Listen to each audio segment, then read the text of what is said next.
প্রিয় দর্শক, দেখুন আপনারা এখানে আমরা এই 3টা ব্যাটারি নিয়ে আসছি।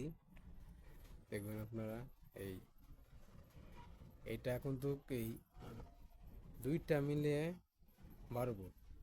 দেখুন 2টা মিলে 12 ভোল্ট কেন লেখা আছে দেখুন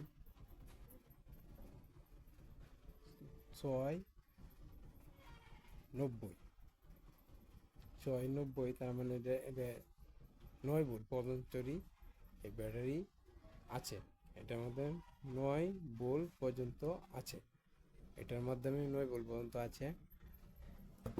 কিন্তু কিন্তু এটা দিয়েও ইপিএস চলে না, কিন্তু এটা আপনার 9 9 18 হয়, তারপর 9 আছে। দেখুন আপনার যে এটা কিন্তু বানানো হয়েছে, দেখুন এইভাবে দেখায় আপনাকে। এটা কিন্তু দেখেন এই তার দিয়ে এইভাবে বানানো হয়েছে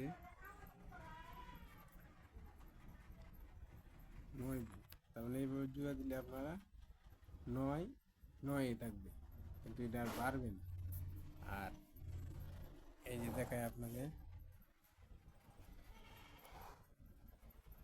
এটা কিন্তু লাল, এতে করে এটা কিন্তু লাল হবে।